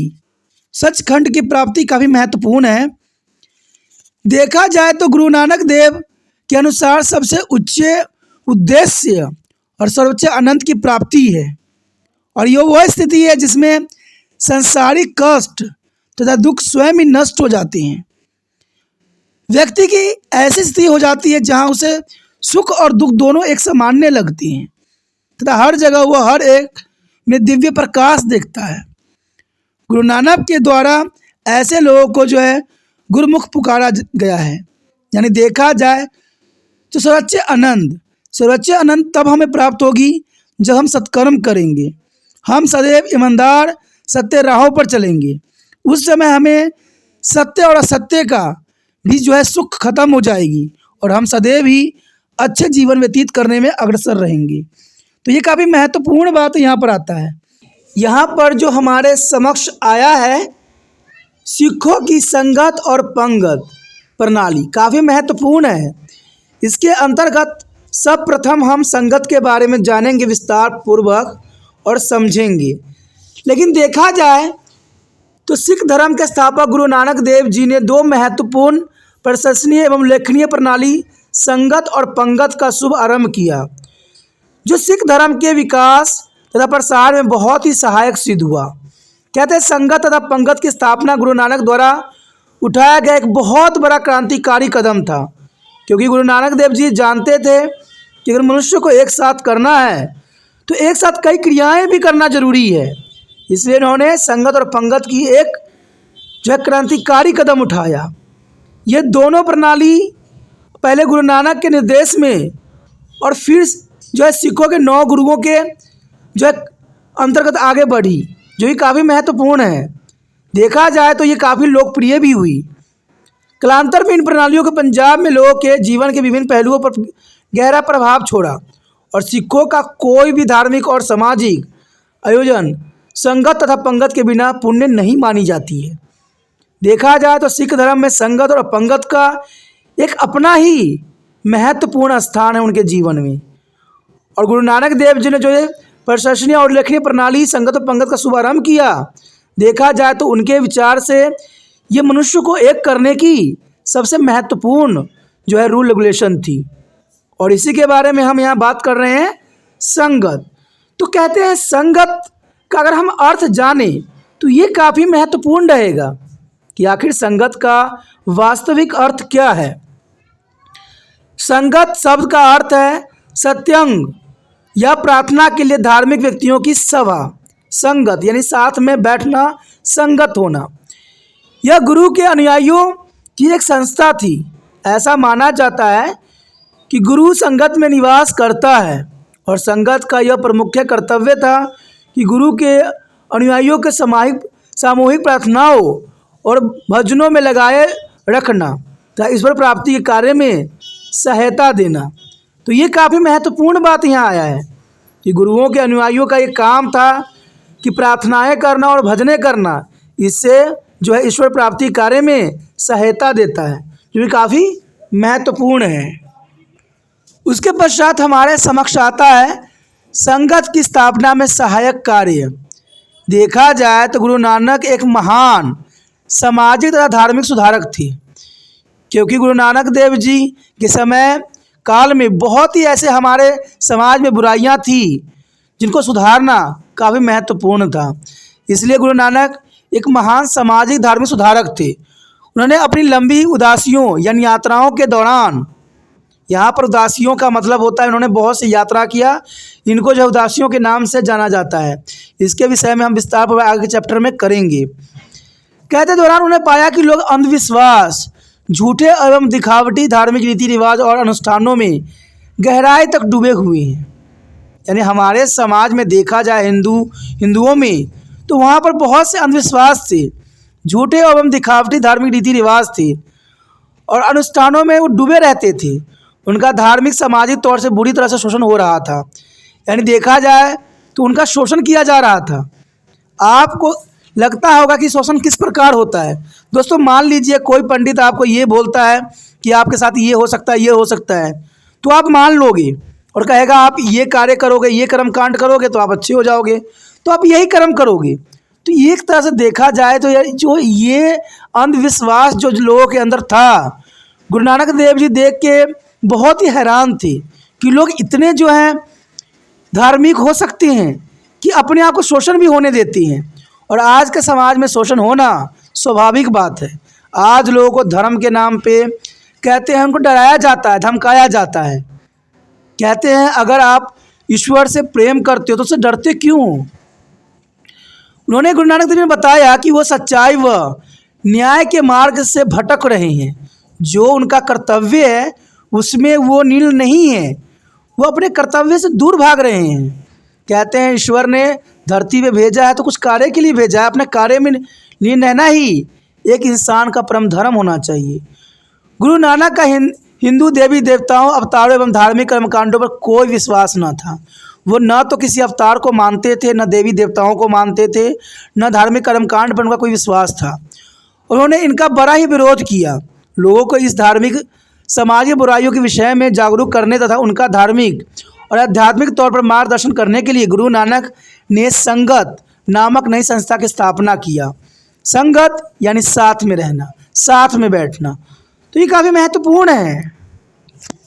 देखा जाए तो इसी तरह जो है जटिल धार्मिक प्रथा तथा समाज के कठोर नियमों को हटाने के लिए नानक देव जी ने संगत प्रणाली की स्थापना की। और यह वह संस्था थी जो सभी वर्गों और धर्मों के ऐसे लोगों का स्वागत करती थी जो पवित्र आध्यात्मिक चर्चाओं पर ईश्वर भक्ति में भाग लेना चाहते थे। यानी देखा जाए आध्यात्मिक और पवित्र विचारधाराओं के साथ जो है संलग्न हो सके, क्योंकि यह पवित्र लोगों का समूह थी। अंततः इसका नाम आगे चलकर साध संगत पड़ गया। देखा जाए तो आगे इसका नाम जो था साध संगत के रूप में हुआ। उसके पश्चात हमारे समक्ष आता है नानक द्वारा संगत की करतारपुर में स्थापना। अपनी उदासियों यानी यात्राओं से लौटने के पश्चात नानक अपने परिवार सहित रवि के तट पर करतारपुर में बस गए। यहीं पर उन्होंने संगत संस्था की स्थापना किया और इसमें उनके अनुयायी शामिल हुए जो सुबह शाम की प्रार्थनाओं के लिए प्रतिपादित होते थे, जो काफ़ी महत्वपूर्ण है। उसके पश्चात आता है कि दूसरे संगतों के तंत्र की स्थापना। देखा जाए तो करतारपुर में संगत की स्थापना के पश्चात गुरु नानक तथा 9 अन्य सिख गुरुओं ने देश के विभिन्न भागों तथा विदेशों में संगतों या धर्मशालाओं या मंदिरों की एक श्रृंखला स्थापित की। यानी देखा जाए तो यहाँ पर गुरु नानक के जो है 9 अन्य सिख गुरुओं ने देश के विभिन्न भागों में विदेशों में संगत और धर्मशालों या मंदिरों की एक श्रृंखला स्थापित कर दिया। इवन देखें तो कश्मीर, सरहिंद, थानेसर, दिल्ली, फतेहपुर सीकरी, आगरा, बनारस, रामपुर, गुजरात, लखनऊ, प्रयाग, पटना, ढाका, कामरूप, सूरत, बिहार, मद्रास, रामेश्वरम, काबुल, जलालाबाद, फारस की खाड़ी, काठमांडू आदि उल्लेखनीय संगतें हैं। देखा जाए तो पूरे विश्व में इसकी संगत काफ़ी है और भारत में इसकी शाखाएँ काफ़ी है। तो इसे पता लगता है कि ये संगत काफ़ी प्रचलित हुई और इन संगतों में सिख नियमित रूप से मिलते तथा जो है पूरी श्रद्धा भक्ति के साथ सुबह शाम मिलजुल कर भजन गाते थे। तो ये भजन में उनको बहुत ही शांति मिलती थी, आनंद मिलती थी और ये काफ़ी महत्वपूर्ण है। आगे जो हमारे समक्ष आया है संगत का सुसंगठित एवं उच्च स्तरीय प्रबंधन। देखा जाए तो संगत का प्रबंधन बड़े ही सुव्यवस्थित एवं सुसंगठित तरीकों से किया जाता था। प्रत्येक संगत को एक समर्पित सिख नेता को सौंपा जाता था जो गुरु नानक की शिक्षाओं के अनुसार लोगों का मार्गदर्शन करता था और पूरे देश में गुरु नानक की शिक्षाओं का प्रचार प्रसार के लिए सिखों की नियुक्ति किया जाता था। भाई लालो को पंजाब के उत्तर का भाग सौंपा गया था और शेख सज्जन दक्षिण पश्चिम पंजाब में सिखों को गुरु जी के उपदेश देता था और मार्ग निर्देश करता था। बनारस में भोपाल दास, सालिस राय जो है जगन्नाथपुरी और लंका में राजा शिवनाथ और कीर्तनपुर में जो है बडूनाथ शाह आदि कहते हैं संगत के प्रमुख उपदेशकों में से थे, जो संगत का काम काज संभालते थे और इसके अलावा अन्य स्थानों पर स्थापित संगतों की देखभाल अन्य सिख नेता भी करते थे। तो देखा जाए तो संगत का सुगठित उच्च स्तरीय प्रबंधन यहाँ पर गुरु नानक देव जी ने किया था, जो कि बहुत काफ़ी महत्वपूर्ण था और हर क्षेत्र में अपना ज्ञान का प्रकाश फैलाने में बहुत सारे जो है मार्ग निर्देशों की आवश्यकता थी। तो बहुत से लोगों के इसके लिए जो है उन्होंने चुना और उनको जो है कार्य सौंपा। तो ये काफ़ी महत्व रखेगा। आगे जो हमारे समक्ष आ रहा है वह है संगत प्रणाली की महत्ता। अब देखिए संगत के बारे में हम तो जान चुके हैं, लेकिन अब हमें ये जानना है कि संगत प्रणाली की क्या महत्ता है। तो चलिए देखते हैं संगत प्रणाली की क्या महत्ता है। यहाँ पर जो हमारे समक्ष आया है संगत प्रणाली की महत्ता, कहते हैं सिख धर्म में संगत का सर्वोच्च स्थान है। भाई गुरदास के अनुसार गुरु तथा ईश्वर का वास संगत में होता है, क्योंकि संगत के धार्मिक प्रवृत्ति के लोग एकत्र होते थे। अंततः कालांतर में से साध संगत कहा जाने लगा और यह सिख धर्म का अभिन्न अंग भी बन गया। इसके कई दूरगामी परिणाम हुए तथा इनमें प्रमुख जो है निम्नलिखित थे। सबसे पहले देखें तो इसका सबसे महत्वपूर्ण बात आती है, गुरु नानक की शिक्षाओं के प्रचार प्रसार का एक माध्यम बना। संगत जो था गुरु नानक की शिक्षाओं के प्रचार प्रसार का एक महत्वपूर्ण साधन बना। संगत का सर्वप्रथम यह परिणाम हुआ कि इससे लोगों का गुरु नानक की शिक्षाओं पर विश्वास स्थापित हुआ और यह गुरु नानक की शिक्षाओं के प्रचार प्रसार का एक महत्वपूर्ण माध्यम बन गया। इवन देखें हम तो आगे काफ़ी महत्वपूर्ण है आपसी भाईचारा। कहते हैं आपसी भाईचारा तथा सहयोग की भावना ये संगत प्रणाली के अंतर्गत ही लोगों में विद्यमान हुई।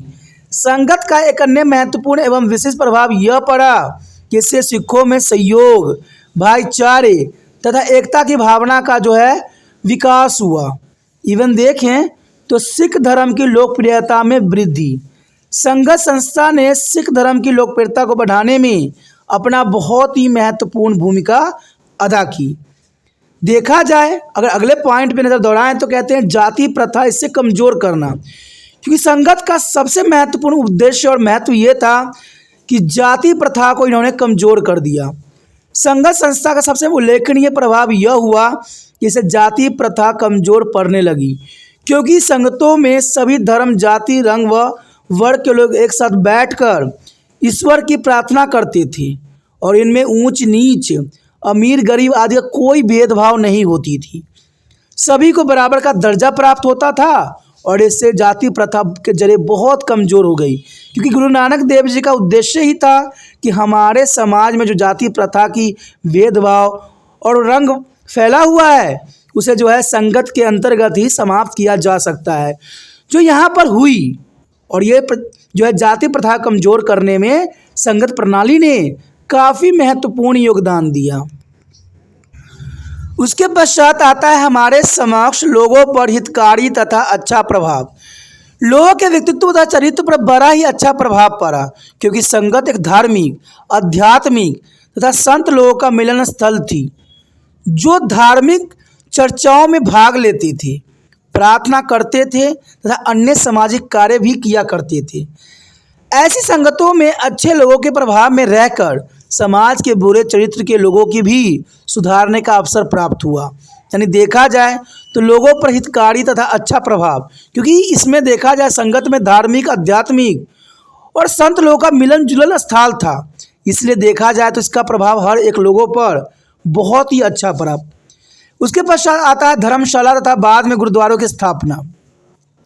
जिस पवित्र स्थान पर सिख संगत आपस में मिलकर भजन करते थे, कालांतर में उन स्थानों को जो है धर्मशाला कहा जाने लगा और ये धर्मशाला काफ़ी महत्वपूर्ण है, क्योंकि धर्म का शाला, जहाँ पर धर्म के लोग जो है बैठते हैं, रहते हैं, और यहाँ पर कोई किसी प्रकार का भेदभाव नहीं होता है। गुरु अंगद तथा गुरु रामदास के गुरु गद्दी काल के दौरान कई धर्मशालाओं का जो है निर्माण हुआ, जिसकी देखभाल समर्पित सिख नेता करते थे। जैसे जैसे समय बीतता गया, इन धर्मशालाओं को गुरुद्वारा कहा जाने लगा, और यह संगत जो है मिलकर गुरुवाणी का पाठ करते थे तथा कीर्तन या दूसरे सामाजिक व धार्मिक क्रियाकलाप आयोजन करते थे। तो धर्मशालाओं का स्थापना करना यहाँ पर काफ़ी महत्वपूर्ण साबित हुआ। उसके पश्चात हमारे समक्ष आता है समानता व लोकतंत्र के सिद्धांत का प्रसार। कहते संगत का एक अन्य महत्वपूर्ण प्रभाव यह पड़ा कि इससे सिखों के सामाजिक, धार्मिक तथा राजनीतिक संगठनों में समानता तथा लोकतंत्र के तत्वों का जो समावेश हुआ। इन सिखों ने संगत में प्रवेश किया और उनमें समानता की भावना का जो है विकास हुआ। संगत में जो भी निर्णय लिए जाते थे वो सब लोकतंत्र सिद्धांत पर आधारित थे। तो देखा जाए समानता एवं लोकतंत्र के सिद्धांत का प्रसार कहते संगत के अंतर्गत ही हुआ, जो काफ़ी महत्वपूर्ण है। आगे देखें तो संगत सिख धर्म की एक महत्वपूर्ण संस्था थी। कालांतर में संगत सिख धर्म की एक महत्वपूर्ण संस्था बन गई। गुरु गोविंद सिंह ने संगत को सामूहिक निर्णय जैसे अधिकार देकर इसे और भी अधिक सशक्त बना दिया, और ये काफ़ी महत्वपूर्ण था। यहाँ पर गुरु गोविंद सिंह जी के ही जो है महत्वाकांक्षा थी कि इसको जो है और भी अधिक सशक्त बना दिया गया, और इस प्रकार यह संगत धर्म को एक महत्वपूर्ण एवं लोकप्रिय संस्था बना दिया। संगत को गुरु के समान अधिकार भी प्राप्त हो गए तथा संगत के द्वारा लिए गए निर्णय गुरुओं के निर्णय के समान माना गया, और इसी के भांति जो है उनको पालन भी करने लग गए लोग सब। तो देखा जाए तो यहाँ संगत का एक अपना विशिष्ट स्थान है, जहाँ पर भेदभाव मिटाने में संगत ने महत्वपूर्ण कार्य किया। वहीं जो है सिख धर्मों को एकत्र करने में संगत जो है प्रथा जिन्होंने गुरु नानक देव जी ने चलाया था काफ़ी महत्वपूर्ण थी, और जग कल्याण के लिए भी संगत प्रणाली का जो है यहाँ पर जो है बनाया गया, जो कि काफ़ी महत्व रखता है। आगे जो हम करने जा रहे हैं काफ़ी महत्वपूर्ण है पंगत प्रथा। कहते हैं पंगत जो है काफ़ी महत्वपूर्ण है। तो देखा जाए पंगत प्रणाली काफ़ी महत्वपूर्ण रखता है। पंगत या हम इसे लंगर के नाम से भी आज के समय काल में जानते हैं। लंगर या पंगत संस्थाएं गुरु नानक देव जी द्वारा जो है पंगत यानी लंगर संस्था की आरंभ की गई। गुरु नानक देव जी चाहते थे कि हमारे समाज में जो है जाति भेदभाव न हो, इसलिए इन्होंने लंगर का जो है प्रथा स्टार्ट किया। लंगर का अर्थ ही यहाँ पर यही होता है, यानी संगत संस्था के कारण लंगर संस्था की आवश्यकता हुई। संगत द्वारा संतों एवं धार्मिक लोगों के लिए मिलजुल कर भोजन पकाया गया तथा परोसा गया था, और इस भोजन को सभी लोग बिना किसी जाति, धर्म, रंग के भेदभाव के पंक्तियों में बैठकर ग्रहण करते थे। गुरु नानक द्वारा आरंभ की गई इस लंगर प्रणाली ने उनको उत्तराधिकारियों के जो है निर्देशों में भी खूब विकास किया, और धीरे धीरे यह सिख धर्म का एक महत्वपूर्ण भाग बन गया। तो देखा जाए कि लंगर का मतलब ही यही होता है कि एक लाइन में व्यक्ति बैठ जाते हैं, लेकिन लाइन में जब बैठते हैं तो ये वो नहीं देखते कि किस धर्म के हैं, किस जाति के हैं, गोरे हैं या काले हैं, क्या हैं, इससे कोई किसी को कोई मतलब नहीं होता। क्योंकि गुरु नानक देव जी यही चाहते थे कि हमारे समाज से जो है ये धर्म भेदभाव जो बनी हुई है, जाति भेदभाव जो बनी हुई है, वो ख़त्म हो जाए, और सारे मनुष्य एक साथ बैठकर जो है अपना दुखों को, अपने विचारों को और भोजन को ग्रहण करें। और इसलिए इन्होंने देखा जाए तो लंगर यानी पंगत प्रथा का जो है शुभ आरंभ किया, जो कि काफ़ी महत्वपूर्ण था। उसके पश्चात हम देखें तो लंगर प्रथा की स्थापना में सहायक कारक, आखिर लंगर प्रथा को जो स्थापना हुई तो किन कारणों से हुई, इसके पीछे क्या रहस्य था। कहते हैं गुरु नानक के समय में पंजाब की सामाजिक, धार्मिक और राजनीतिक स्थिति अत्यंत दयनीय थी। सच्चे धर्म के स्थान पर चारों ओर अज्ञानता, झूठे विश्वास, अंधविश्वास तथा व्यर्थ की रीति रिवाजों का बोलबाला चारों तरफ फैला हुआ था। जाति भेदभाव, छुआछूत जैसी बुराइयां समाज को दीमक की तरह चाट रही थी।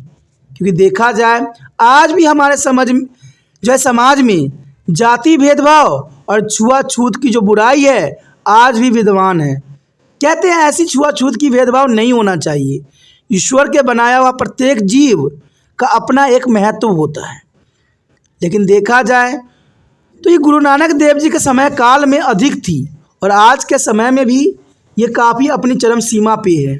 समाज में देखा जाए तो क्षुद्रों की स्थिति बहुत ही बुरी थी। तो चारों ओर लालच का वातावरण विद्यमान था।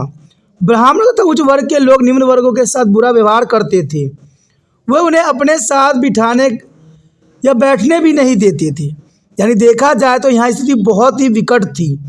यहाँ पर नीच जात के लोगों को, क्षुद्रों को और कहते हैं इवन की रंग भेदभाव की जो है परिस्थिति पैदा हो रखी थी। गुरु नानक देव जिस जाति के आधार पर निम्न वर्गों के साथ होने वाले भेदभाव तथा बुरे व्यवहार को सहन न कर सके और ऐसी विपरीत परिस्थितियों में गुरु नानक ने जाति प्रथा उन्मूलन का बीड़ा एक नेक तरीके से लंगर प्रथा आरंभ करके उठाया। देखा जाए तो लंगर प्रथा एक ऐसी प्रथा थी जिसमें सारे धर्म के लोग, सारे जातियों के लोग, सारे वर्गों के लोग, सारे ब्राह्मण हो चाहे क्षुद्र हो, सभी एक साथ बैठ के जो है लंगर यहाँ पर चखते थे। इसके अनुसार सभी जाति के लोग मिलजुल कर भोजन तैयार भी करते थे और साथ में बैठकर धार्मिक भेदभाव के जो है भोजन भी ग्रहण करते थे। इसलिए जो समाज में फैली हुई बुराई थी उनको उन्मूलन करना एक महत्वपूर्ण कदम था। उसके पश्चात देखें तो पंगत या लंगर करतारपुर में स्थापना, यानी देखा जाए तो जो पंगत था या लंगर कहते हैं, इसका शुभ आरंभ जो हुआ था करतारपुर से ही हुआ था, जहाँ पर गुरु नानक देव जी अपनी गृह स्थल के जीवन व्यतीत करते थे। गुरु नानक देव जी ने संगत और पंगत या लंगर प्रथा का आरंभ किया और गुरु नानक देव जी के अनुयायी बिना किसी जाति, धर्म व रंग के भेदभाव से जो है पूरे समर्पण के साथ लंगर तैयार करते थे तथा फिर पूरी संगत पंगत में बैठकर भोजन करती थी। गुरु नानक स्वयं जो है प्रार्थना के पश्चात पूरी संगत के साथ बैठकर भोजन करते और लंगर के पश्चात सभी सिख अपने बर्तनों को स्वयं ही जो है मिलजुल कर धोते, जिससे गुरु के अनुयायियों में आपस में एकता, भाईचारे की भावना विकसित हुई। गुरु नानक के बाद उनके उत्तराधिकारी गुरुओं ने इसी प्रणाली को आगे बढ़ाया तथा विकसित भी किया और यह आज प्रणाली पूरे पंजाब के लोगों के जीवन का एक अभिन्न अंग बन चुका है। तो देखा जाए ये लंगर प्रथा जो थी काफ़ी महत्वपूर्ण थी, जहाँ पर हर धर्म के लोग जो है साथ में बैठकर भोजन भी चखते थे, इवन देखा जाए तो साथ में जो है मिलजुल के भोजन बनाते भी थे। तो यहाँ पर जो गुरु नानक देव जी ने लंगर प्रथा का जो शुभ आरंभ किया वो सिख धर्म के साथ साथ हर धर्मों को एक करने की एक महान जो है एक कदम थी, जो कि काफ़ी ज़रूरी था। अगर इन बातों को एनालाइज करते हुए लंगर प्रणाली की महत्ता की बात करें तो ये जानना हमारे लिए बहुत ही रोचक रहेगा कि लंगर प्रणाली की महत्ता क्या थी। तो चलिए देखते हैं लंगर प्रथा की महत्ता। यहाँ पर जो हमारे समक्ष अगला पॉइंट आया है, लंगर प्रणाली की महत्ता। कहते हैं लंगर संस्था या निःशुल्क रसोई का अपना एक महत्व है। लंगर संस्था या निःशुल्क रसोई का अपना एक महत्व होता है और इसकी शुरुआत से ही लंगर ये प्रथा विकसित होती रही और आज इसका सिख धर्म में अपना ही एक महत्वपूर्ण स्थान है। इसके मुख्य प्रभाव कुछ इस प्रकार हम देख सकते हैं। सर्वप्रथम सिखों में आपसी एकजुटता, इसे भाईचारे तथा एकता की भावना विकसित हुई और लंगर प्रथा से सिखों में आपसी एकजुटता, भाईचारे तथा एकता की भावना का जो है विकास हुआ। इससे वो आपस में संगठित हुए तथा उनसे एकात्मक भावना भी पैदा हुआ। तो देखा जाए सिखों में आपसी एकजुटता लंगर का ही सबसे महत्वपूर्ण कदम था। उसके पश्चात देखें तो जाति प्रथा पर गहरा प्रभाव, जाति प्रथा पर गहरा प्रभाव, क्योंकि लंगर प्रणाली का सबसे अधिक प्रभाव पड़ा तो जाति प्रथा पे पड़ा। अब सोचिएगा कैसे। अब देखिए, लोग जो है लंगर में स्वयं ही भोजन बनाते थे। उसमें कई धर्म के लोग होते थे और कई धर्म के लोग जो है लंगर को चखते थे। और इवन जो जूठा बर्तन होता था सब मिलजुल के जो है उसको साफ करते थे। तो यहाँ पर देखा जाए तो जाति प्रथा पर गहरा प्रभाव जो है लंगर प्रथा के कारण हुई। गुरु नानक द्वारा आरंभ की गई लंगर संस्था में समाज में व्याप्त जाति पति और तथा छुआछूत पर बहुत ही बड़ा प्रभाव और बाढ़ हुआ, क्योंकि सभी लोग बिना किसी भेदभाव के एक साथ बैठकर भोजन करते थे और इसके परिणाम स्वरूप जाति प्रथा कमजोर पड़ने लगी तथा काफ़ी हद तक कम होती चली गई। इसे समाज में व्याप्त ऊंच नीच और अमीर गरीब जैसे भेदभाव खत्म होने लगे। और आज भी देखा जाए तो यहाँ पर इसी तरह का जो है हमें दृश्य देखने के मिलता है कि ऊंच नीच अमीर गरीब के लोग जो होते हैं साथ में बैठकर जो है भोजन ग्रहण करते हैं। और ये लंगर प्रथा का ही महत्ता था जिसके कारण ये सब होना संभव हो पाया। उसके पश्चात हमारे समक्ष आता है समाज सेवा की भावना जागृति। ये काफ़ी महत्वपूर्ण है कि समाज सेवा की भावना जागृत हुई। लंगर प्रथा का एक परिणाम यह भी हुआ कि इससे सिखों में समाज सेवा की भावना जागृति हुई। सभी सिख मिलजुल कर लंगर तैयार करते हैं, परोसते हैं व खाते थे और लंगर चखने के पश्चात बर्तन धोना तथा अन्य सेवा भी मिलकर ही करते हैं। तो देखा जाए तो सिखों में जो है समाज सेवा की जो भावना है लंगर प्रथा के अंतर्गत ही उत्पन्न हुआ। नानक धर्म की लोकप्रियता। कहते हैं लंगर प्रणाली ने गुरु नानक के धर्म को लोकप्रिय बना दिया और इससे धर्म को एक विशिष्ट संप्रदाय की पहचान दी। तो ये काफ़ी महत्वपूर्ण रहेगा। इवन देखा जाए तो दान का माध्यम। लंगर प्रणाली का एक अन्य महत्वपूर्ण प्रभाव यह था कि अब सिखों ने हिंदू संस्थाओं को दान देना बंद कर दिया और इसके स्थान पर लंगरों में खुले दिल से दान देने लगे। तो दान का माध्यम बदला। पहले सिख लोग जो थे हिंदू संस्थाओं को दान दिया करते थे और उसके पश्चात जब इनका धर्म में इतना कुछ जो है विकास हुआ तो इन्होंने जो है लंगरों के लिए जो है खुले दिल से दान करना आरंभ कर दिया, जो कि काफ़ी महत्वपूर्ण था। इवन देखे तो शरण तथा सहायता स्थल। कहते हैं लंगर संस्थाएं गरीब और ज़रूरतमंदों की सहायता व शरण स्थल भी बन गया। कहते हैं लोगों के लिए ये काफ़ी महत्वपूर्ण बन गया कि इसके द्वारा उनको जो ज़रूरतमंद थे उनको सहायता और शरण दोनों ही प्राप्त हुआ। देखा जाए तो सिख धर्म का विकास एवं प्रचार। कहते हैं लंगर संस्था सिख धर्म के विकास प्रसार तथा उसे लोकप्रिय बनाने में महत्वपूर्ण कारक बना, क्योंकि देखा जाए तो लंगर प्रथा के कारण ही बहुत से लोग जो थे आकर्षित हुए। गुरु नानक के पश्चात उनके 9 उत्तराधिकारियों ने इसे और अधिक प्रोत्साहित किया, जहाँ इस प्रणाली को मजबूत व ठोस बना दिया। कहते हैं इसमें सभी वर्ग के सभी धर्मों के लोग का स्वागत होता था और इसे सिख धर्म के विकास एवं लोकप्रिय होने में बहुत सहायता मिली। लंगर प्रथा के कारण ही सिख धर्म जो है इतनी अधिक प्रचलित हुआ। देखा जाए तो लंगर प्रणाली की महत्ता का संक्षेप में यहाँ पर डॉक्टर I.V. बनर्जी के शब्दों में इस प्रकार उन्होंने व्यक्त किया था कि लंगर प्रणाली ने सिख धर्म के प्रसार में बहुत ही सहायक सिद्ध हुई और यह न केवल गरीबों के लिए आश्रय स्थल था बल्कि सिख धर्म के प्रचार और प्रसार का महत्वपूर्ण साधन भी था और इसे गुरुओं के अनुयायियों के दान देने का निश्चित स्रोत भी बना।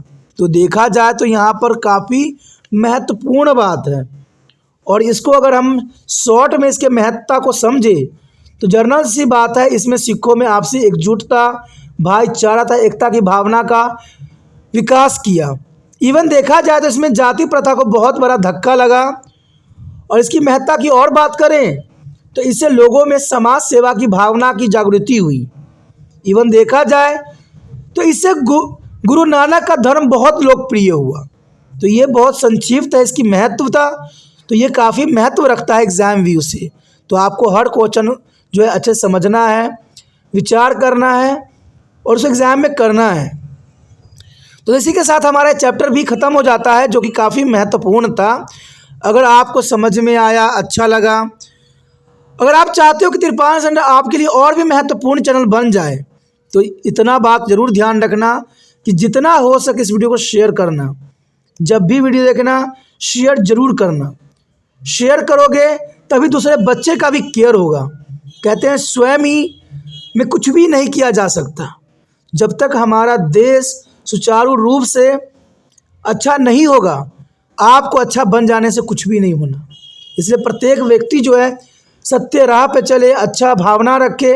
यही तिरपान स्टडी का सबसे बड़ा मकसद है, क्योंकि पढ़ने लिखने का मतलब होता है सच्चा इंसान बनना, दूसरों के प्रति प्रेम भाव की जो विचार रखना, दूसरे के लिए समर्पित रहना, दूसरे के लिए सदैव ही कार्यरत रहना। और इसमें एक काम जो आपके लिए आसान रहता है वो है इसको शेयर करना, क्योंकि दूसरे को लिए शेयर करना भी एक काफ़ी महत्वपूर्ण कार्य बन जाता है।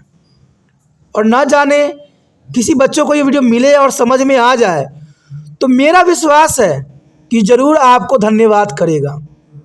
अगर वो तिरपान स्टडी सेंटर को धन्यवाद करता है तो मुझ तक नहीं पहुंचता, वो आप तक पहुंचता है, क्योंकि आपने इस वीडियो को जो है उन तक पहुंचाया है। और कहते हैं किसी का दुआ जो होती है काफ़ी महत्वपूर्ण बन जाती है हर क्षेत्र में। तो सोचिए नहीं, विचार न कीजिए, जितना हो सके इस चैनल को जो है दूसरे बच्चे पहुंचाने में तिरपान स्टडी सेंटर को मदद कीजिए, और जितना हो सके शेयर कीजिए। पहली बार मेरे चैनल पे आए हो, पहली बार वीडियो देख रहे हो, अगर समझ में आ रहा है तो जितना हो सके दोस्तों इसको सेव करने की जो है विचार रखिए। सेव कीजिएगा तभी जो है आने वाला समय में अगले वीडियो का नोटिफिकेशन मिलेगा। और इसके लिए कुछ नहीं करना होता है, चैनल को सब्सक्राइब करना होता है। और सब्सक्राइब करना बहुत ही आसान है, पता ही होगा आपको। जो रेड सब्सक्राइब का बटन दिख रहा है उसको दबाइए और तिरपान स्टडी सेंटर के साथ जुड़ जाइए।